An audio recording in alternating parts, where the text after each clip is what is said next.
अभी तक तो मैं अत्यंत आनंद में था, पर अब मन को पीड़ा है कि आने से दर्शन मिला, कथा मिली, पर कई बार ये प्रसिद्धि विस्मयी हो जाती है। दो ही समय ऐसे होते हैं जब मन करता है कि हम कथा न कर रहे होते। पहला, जब ठाकुर जी कहीं भगवान के स्वरूप का दर्शन करने जाओ और लोग दो क्षण के लिए ठाकुर जी के दर्शन से मुड़कर हम लोगों को देखने लगे, तो ऐसा लगता है कि इतने वर्ष भर जो कथाओं से लोगों को भगवत दर्शन की प्रेरणा दी, कहीं वो उद्देश्य छोटा पड़ गया। और दूसरा, जब हमारे श्री इंद्रेश प्रभु जैसे दिव्य महापुरुष रस की भागीरथी प्रवाहित कर रहे हों और हम लोगों की वजह से उन्हें रोक करके और हमें बीच में बोलना पड़े, ये दो ही ऐसे स्थान हैं जब मन करता है कि हम भागवत व्यास न होते तो अच्छा होता। मैं व्यासपीठ को प्रणाम करूं और मेरे पास में विराजमान श्री वृंदावन की शोभा साक्षात श्री कृष्ण स्वरूप ही, इसमें कोई संदेह नहीं है। जिनको सबके हृदय में तो भगवान है ही हैं, पर जो स्वयं भी कृष्ण स्वरूप है, परमादरणीय व्रज की शोभा, अर्चा लेवे वाली करवी वाली ठाकुर तो वृंदावन में बहुत सारे हैं, पर चर्चा कलवे वाले हमारे श्री ठाकुर जी महाराज हैं। हमारे श्री द्वारिकाधीश मंदिर के सभी आचार्यजन, सेवायतजन, स्वामी जी, महाराज जी, सभी लोग को मैं प्रणाम करूं। समय का अभाव आपसे ज़्यादा, क्योंकि लेवे आया हूं तो पहले भी पहुंचना है, इसलिए मैं विचार करते रहो कि क्या ले जाऊं, इसलिए राधा रमन जी का पटका ले जाता हूं। इस बार नहीं लाया और शॉल लेकर आया, क्योंकि आप गर्मी ते सर्दी में आ रहे हो, पाथे की व्यवस्था करना जिम्मेदारी होती है जो बुलावे आए। या मरे मैंने शॉल उड़ायो कि मां ठंड ज़्यादा है, ने संभल के आई हूँ। द्वारिकाधीश के दर्शन का और आपको श्रवण का लाभ आपकी कृपा से मिला, उसके लिए मैं और यहाँ बैठे अनेक श्रोता श्री गिरधर लाल के, पूज्यपाद श्री ठाकुर जी महाराज के और श्री इंदेश प्रभु के जीवन पर्यंत ऋणी है कि आपकी इस योजना से हम सब सामान्य लोगों को श्रवण भी मिल गया और भगवत दर्शन का भी लाभ प्राप्त हो गया।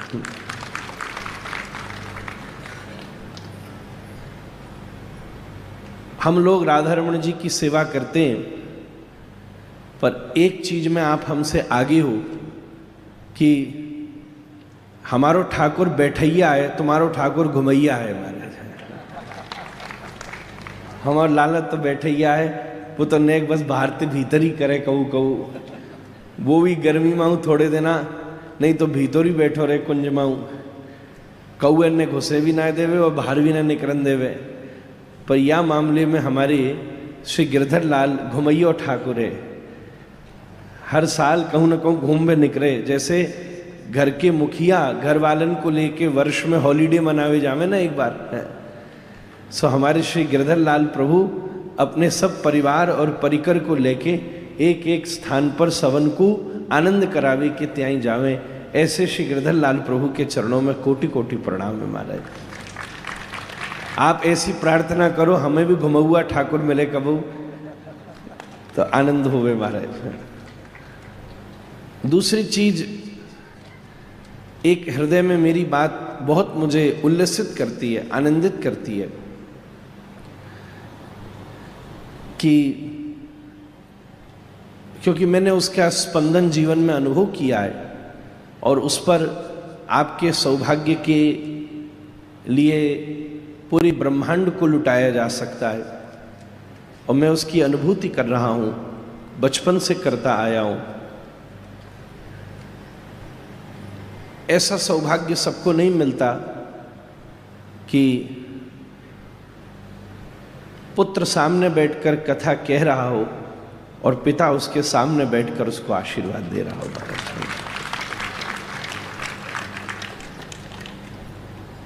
ऐसा सौभाग्य किसी किसी को ही मिला है। सच कहूं तो सबसे पहला ये सौभाग्य सुखदेव जी को ही मिला है। इसलिए श्री इंद्रेश प्रभु की कथा में ये अनुभूति, जहां सामने वो सुखदेव स्वरूप बैठे हैं और श्री ठाकुर जी महाराज व्यास स्वरूप साक्षात सामने विराजमान हैं, आप दोनों की यहाँ उपस्थिति से हम जैसे लाखों परीक्षित का उद्धार पक्का है महाराज। नहीं तो शायद हम चूक जाते। पर ये भावना, मैं बैठा था जब सामने और आप पास विराजित थे, तो इतनी देर से मैं तो इसी मिश्री का आनंद ले रहा था कि गंगा के तट पर तो ये भाव बना था, पर द्वारिकाधीश ने गोमती के तट पर भी यही भाव कर दिया कि सुखदेव जी सामने विराजे और व्यास स्वरूप पाश में विराजमान सामने है। इस मामले में तो आपका भाग्य हमसे भी आगे निकल गया। इस झांकी को देखकर मैं अपने बाल्यकाल का स्मरण करता हूँ, जहाँ मेरे पूज्य पिताजी, पूज्य दादा गुरुजी, मेरे सब घर के बड़े ऐसे ही मेरा उत्साहवर्धन, मुझे आशीर्वाद देते थे। बल्कि सही बात तो ये है कि कई बार ऐसा होता है ना कि देखने में तो ये हम लोग महाराज जी आपसे नीचे बैठे हैं, पर वास्तव में आपके ऊपर ही बैठे हैं। ये धारा यूं ही प्रवाहित हो रही है। चैतन्य चरितामृत का प्रसंग कहता है कि कई बार नाव में कोई व्यक्ति जा रहा हो समुद्र के ऊपर, तो वो नाव पर बैठा व्यक्ति समुद्र के जल को पी नहीं सकता, पर बादल उसी समुद्र के जल को खींच करके जब ऊपर से बरसाते, तब वही जल नाव पर बैठे व्यक्ति बड़े प्रेम से पी सकते हैं। यहाँ देखकर यही भावना होती है। पूज्य महाराज जी भागवत के महासमुद्र की तरह सामने बैठे, आप व्यासपीठ पर नाव की तरह बैठे हो। श्रीनाथ जी मेघ की तरह, काले मेघ की तरह रस से भरे बैठे और आपके ऊपर उस दिव्य रस की वर्षा कर रहे हैं, जैसे आप भी कर रहे हो और हम सब लोगों को भी करा रहे हैं। ये सब अनुभूतियाँ मात्र हैं। भागवत जी की कथा और ये सब तो आप सुन रहे हैं, ये सब अनुभूति मात्र हैं। निश्चित रूप से जब पूज्य श्री ठाकुर जी महाराज मुझे अपना पुत्रवत कहते तो मेरे हृदय की कोई इससे ऊंची आनंद की बात नहीं होती, क्योंकि मैं अपने, ये तो मेरा परिवार है और इस परिवार के दोनों उत्सवों में मैं सम्मिलित रहता हूँ। पूज्य बड़े महाराज जी ठाकुर जी महाराज गुरुदेव का उत्सव करते, इंद्रेश जी महाराज गोपाल का उत्सव करते। वर्ष में ये दो उत्सव इस घर के हैं और मेरा प्रयास होता है कि मैं दोनों में एक बार प्रणाम कराऊं। आपने पुत्रवत कहकर मेरे हृदय को सदा तरंगित किया है। मेरे पास कुछ बड़ों की ही कमी है, लोगों की कमी नहीं है। आप जैसे जब बड़े घर में आशीर्वाद देते हैं तो घर का संवर्धन होता है, बल मिलता है, बुद्धि मिलती है। इस पूरी कथा का यही आकर्षण है। कथाएं द्वारिका में हर कण कण चलती है, यहाँ का रोम रोम कथा है। यहाँ कथा होती है, ये अलग बात है, यहीं की कथा है जो सब ब्रह्मांड में हो रही है, पर आप दोनों का प्रत्यक्ष पूज्य माँ सामने बैठी हैं। ये सौभाग्य तो मुझे मिलता रहता है, पर पूज्य श्री ठाकुर जी महाराज सामने बैठे हैं, ये हम सब के जीवन का परम सौभाग्य है। आपका ये परम सौभाग्य है। इससे बड़ा और क्या किया जा सकता। कोई पुत्र किसी बड़े भारी साधन से बहुत बड़ी व्यवस्था लेकर के आवे और उस व्यवस्था से अपने पिता की सेवा करे, यही उसके पुत्र धर्म का पूर्ण निर्वाह है। जिस कथा की प्राप्ति आपको पूज्य ठाकुर जी महाराज से हुई है और आप यहाँ बैठकर उसी कथा से उनके चित्त का अभिसिंचन कर रहे हैं, इससे बड़ा सौभाग्य एक पुत्र के जीवन में दूसरा नहीं हो सकता। ऐसे सौभाग्य के लिए मैं आप दोनों के पावन शरणों में बारंबार प्रणाम करूं। ये द्वारिका अति श्रेष्ठ है। यहाँ प्रवेश मात्र करना, यहाँ प्रवेश करते ही व्यक्ति मुक्त हो जावे। सही बात तो ये है, जहाँ से द्वार मिल जाए वही द्वारिका है। व्यक्ति कहीं से निकल नहीं सकता जब तक उसे द्वार नहीं मिलता। हमें पता नहीं चला कि हम किस प्रकार इस संसार में प्रवेश कर गए और अनंत काल से पुनरपि जननम पुनरपि मरणम की क्रिया में सतत घूम रहे हैं, क्योंकि बहुत बार ढूंढने के बाद भी दरवाजा नहीं मिल रहा, द्वार नहीं मिल रहा। अगर द्वार मिल गया होता तो बहुत आसानी होती, बहुत आसानी होती। कई बार ऐसे स्थान होते हैं ना, वहां आप चले जाओ और निकासी का दरवाजा नहीं मिले तो बड़ी मुश्किल हो जाती है। एग्जिट डोर कौन सा? अभी मैं यहां आ रहा था जब हवाई जहाज से अहमदाबाद उतरा, प्रभु जी, ऐसा हवाई जहाजों में कई बार होता है, मैंने ऐसा अनुभव किया। महाराज जी, एरोप्लेन में बैठिए तो आगे भी दरवाजा है, पीछे भी दरवाजा है, बीच में भी दरवाजे हैं। दरवाजे तो बहुत सारे हैं, अब सुसरा पता नहीं चलता कि खुलेगा कौन सा। एक जगह मुझे बड़ी जल्दी, तो मैं हवाई जहाज में जाके बैठा और सामान्यतः ऐसा होता है कि सामने वाला दरवाजा खुलता है, तो 2-4 लोगों से प्रार्थना करके एक्स्ट्रा सीट का पैसा देके जुगाड़ करके फ्रंट पर बैठा कि दरवाजा खुलते ही निकल जाऊंगा। पर सुसरा ऐसा भयो कि सामने वाला दरवाजा खुलो ही ना है। उनने कही सब पीछे से जाएंगे, कोई एरर आ गया, अब बैठे रहो वहां, अब और घंटा लग गया ज्यादा है निकरवी में, और सामान इधर उधर, बड़ो झंझट है। क्यों? दूसरी दुविधा हो जाती है कि तुम बैठे आगे हो, सामान पीछे हो। इसलिए दरवाजा कौन सा खुलेगा जब तक ये ना पता चले तब तक व्यक्ति उस यात्रा से निवृत्त नहीं हो सकता। ये संपूर्ण जीवन की यात्रा का प्रवाह चले जा रहा है, अनंत जन्म जन्मांतरों से प्रवाहित हो रहा है। मुझे ऐसा लगता है कि ये द्वारिका श्री कृष्ण के द्वारा दिया गया संसार को द्वार है, जिस द्वार में प्रवेश करके इस संसार से निवृत्त होकर श्री कृष्ण की शरणागति प्राप्त की जा सकती है। जिस द्वार से या तो आप जाकर के उन तक पहुंच सकते हो या वो प्रवेश करके आप तक पहुंच सकते हैं। ऐसी ही मंगलमयी द्वारिका नगरी का ये श्रेष्ठतम स्वरूप है। और नवदा भक्ति का ये मधुर प्रसंग जो यहाँ आपने भागवत जी का मूल पकड़ लिया, भक्ति ही शक्ति। महाराज जी जानते हैं, भागवत जी के विनियोग में ही लिखा है, इस संपूर्ण भागवत की शक्ति ही भक्ति है। और वो भक्ति का विशुद्ध स्वरूप नवदा भक्ति के रूप में यहाँ विराजमान है। पर भक्ति के भी 2 प्रबंध हैं। भक्ति रसामृत सिंधु में आचार्य चरण वर्णन करते हैं। एक प्रबंध है वैदी भक्ति और दूसरा प्रबंध पूज्य महाराज जी कल सांझ की बेला में शब्द का प्रयोग कर रहे थे, और वह है विशुद्ध रागात्मिका, रागानुगा भक्ति। वैदी भक्ति श्रवणम कीर्तनम से लेकर के अंत तक पहुंचती है, आत्मनिवेदन तक। पर जो रागानुगा भक्ति है उसका प्रारंभ तो आत्मनिवेदन से प्रारंभ होता है और परम प्रीति तक पहुंच जाता है, परम प्रेम तक पहुंचता है। आदौ श्रद्धा ततः साधु संगोत भजन क्रिया ततो अनर्थ निवृत्ति, करते करते रुचि आसक्ति और फिर बाद में प्रेमाभ्युदंजति, प्रादुर्भावे भवेत क्रमः। इस प्रकार प्रेम की प्राप्ति होती है। अभी हम जब दर्शन कर रहे थे, पूज्य सब सेवायत जन मेरे साथ थे, जब तक श्रृंगार हो रहा था तो सामने खड़े होकर द्वारिकाधीश की महिमा गा रहे थे। मुझे तो ऐसा लग रहा था जैसे अभी आप कथा में बोले कि शायद मुझे देखकर द्वारिकाधीश इतने खुश हो गए कि वो खुद उतर के आके कथा सुना रही थे सामने से। उनके भाव, जैसे जगन्नाथ को फोन आवे तो लगे जगन्नाथ जी फोन कर रहे हैं, तो ऐसे ही लग रहा था कि सेवायत सामने मुंह को देख के कथा सुना रहे, तू का सुनावे वो लाला, मैं सुनाऊं तो।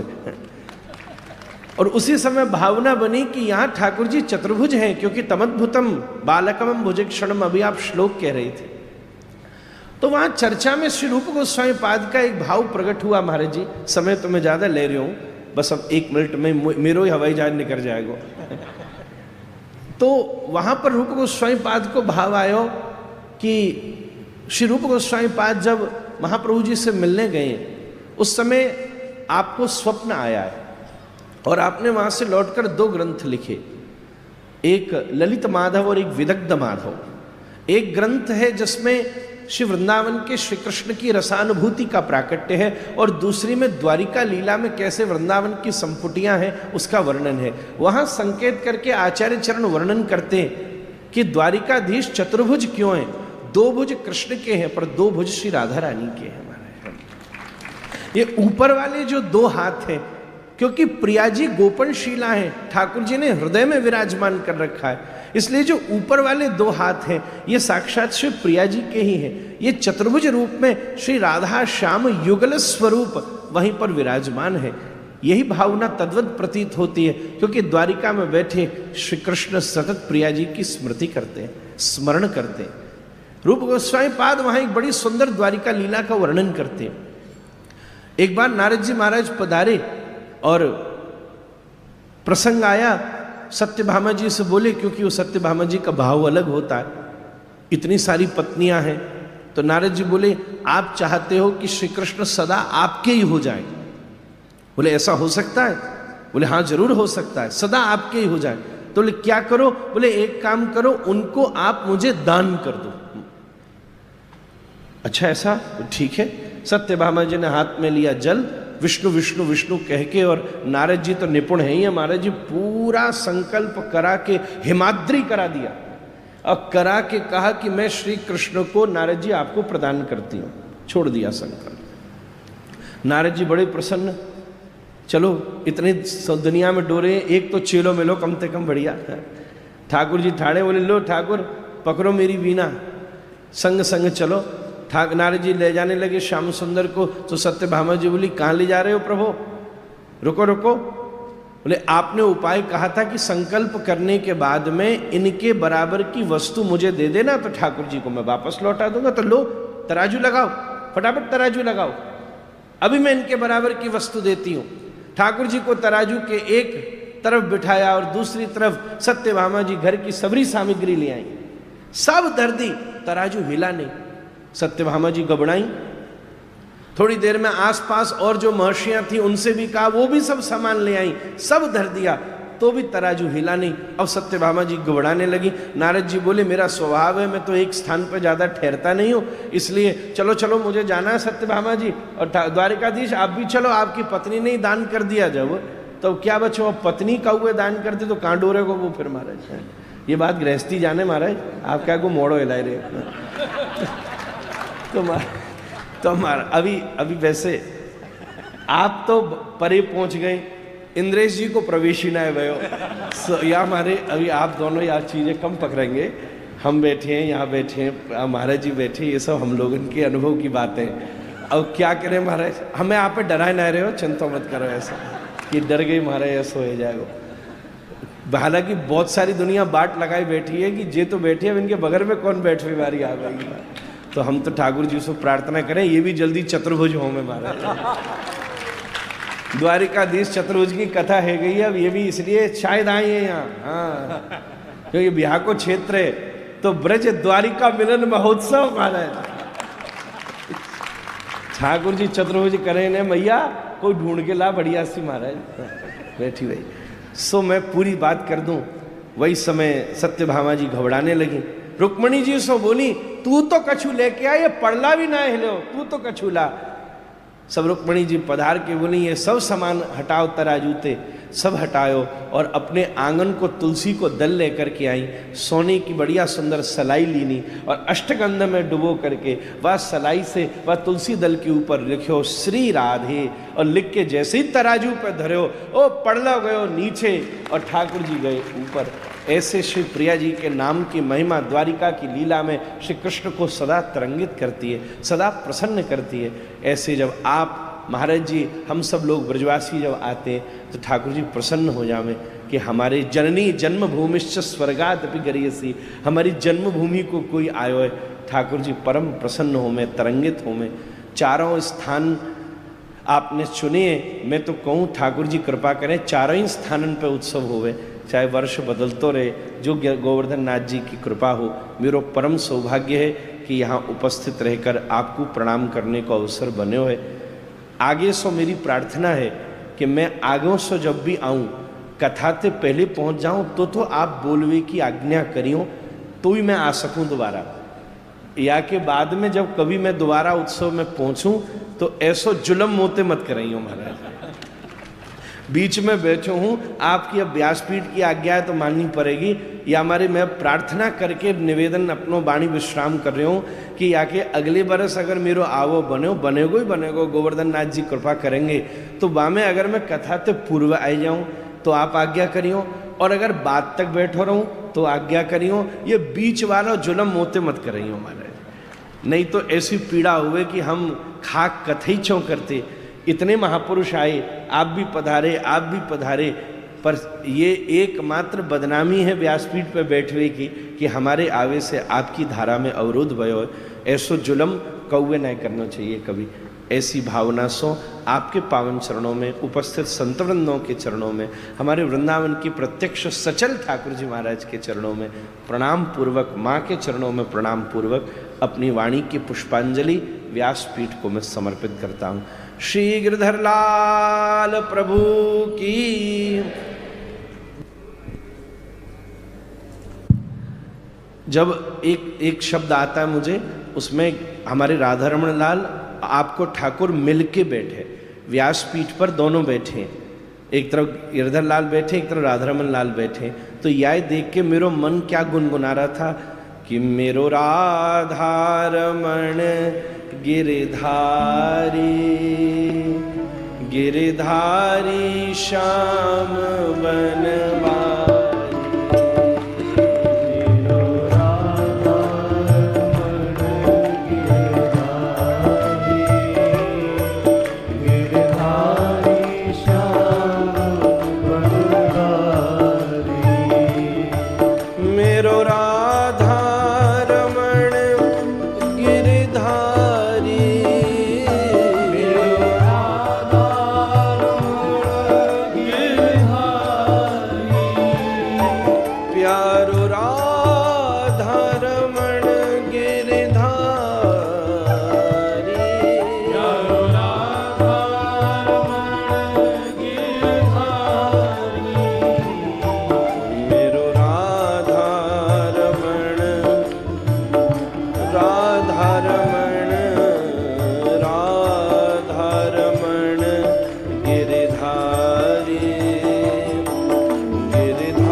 पूज्य महाराज जी को बहुत बहुत प्रणाम।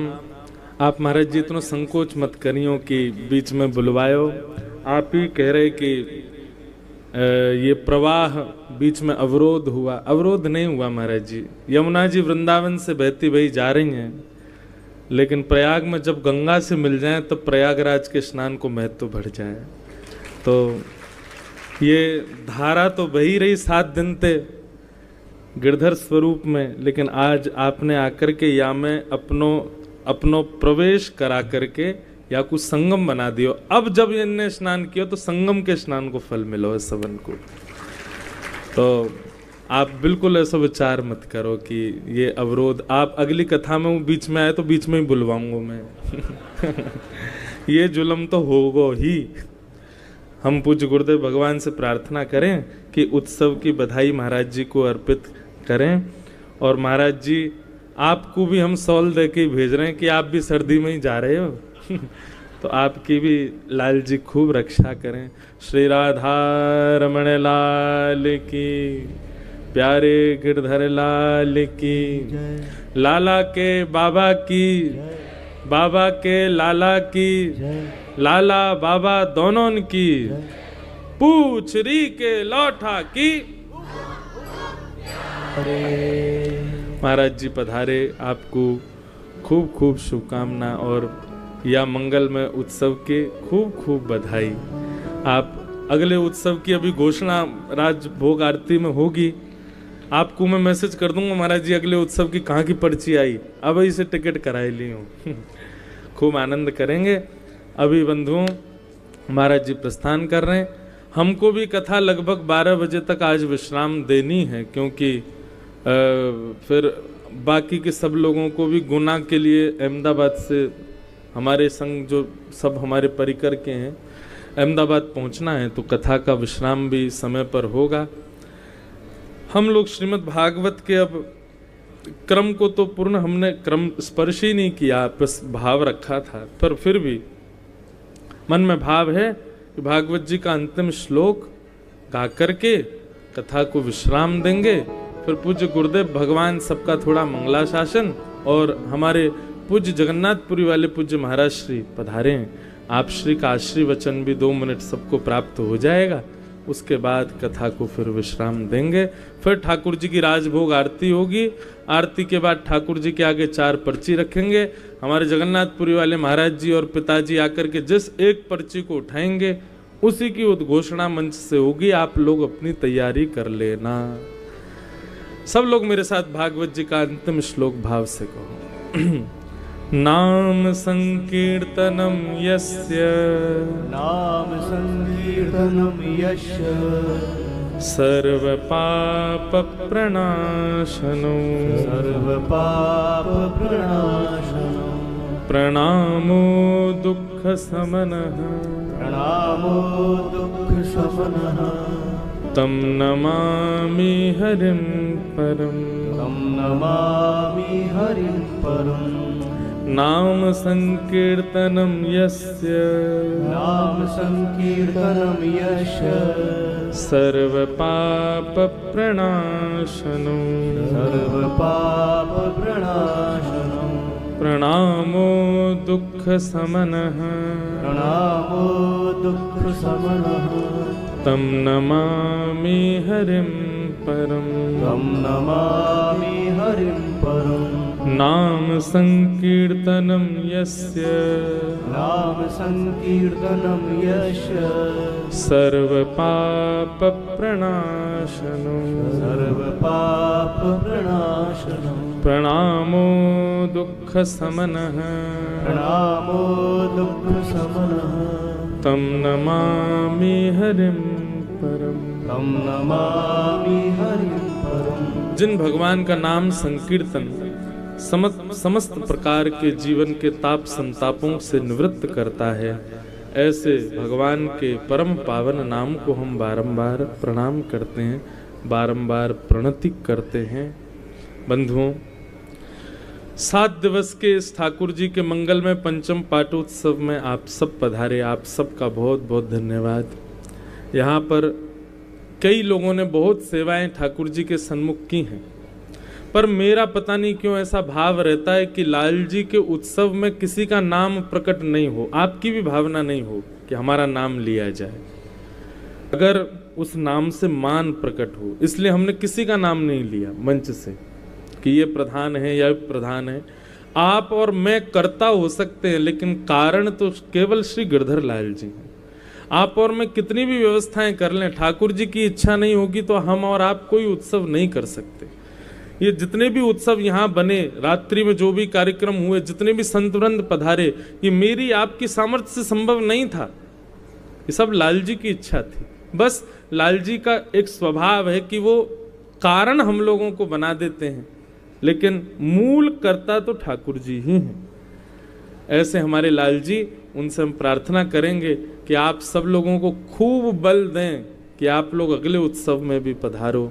और निश्चित बंधुओं, ये वचन आप ठाकुर जी को और कुछ मत दो, इस उत्सव की भेंट यही दो कि आप ठाकुर जी को वचन दो कि हम आपके अगले उत्सव में आएंगे, निश्चित आएंगे। कहीं भी हो, कैसे भी हो, आप वचन दो। अब वचन को पूर्ण करने की जिम्मेवारी आपकी। साल भर में आप लोगों को ऐसी योजना बनानी है कि अगले उत्सव में आना ही है। बस यही हमारे लाल जी को आप सबसे चाहिए। बंधुओं, मेरे लिए तो ये 7 दिन की एक अनंत ऊर्जा है। सत्य बता रहे हैं कि सोना तो हमको पता ही नहीं है कि किसको कहते हैं इन 7 दिनों में। और आप विश्वास मानिए कि कितने सारे बालक बीमार हो गए उत्सव में, जो बेचारे लगे हैं, खड़े हैं सब। कल मेरे से कोई बाहर बैठा था, मैं 3 बजे तक, मेरे से बोले सर ढक लो, सर्दी लग जाएगी। मैंने कि अभी कल तक तो कुछ नहीं होगा, कल के बाद कुछ हो तो दिक्कत देखेंगे जो होगा। पर लाल जी के उत्सव की इतनी खुमारी रहती है, इतना आनंद रहता है। मैं शायद पूरे साल भर इतना आनंद नहीं करता जितना आनंद मुझे इन 7 दिनों में ठाकुर जी के उत्सव में। बार बार मन में ऐसा भाव आता, मेरे लाल जी का उत्सव है, सब आनंद करें, सब नाचें, सब लाल जी को आशीष दें। ये कृपा है बंधुओं की ठाकुर जी पधारें सेवा में। बस ठाकुर जी से यही प्रार्थना करेंगे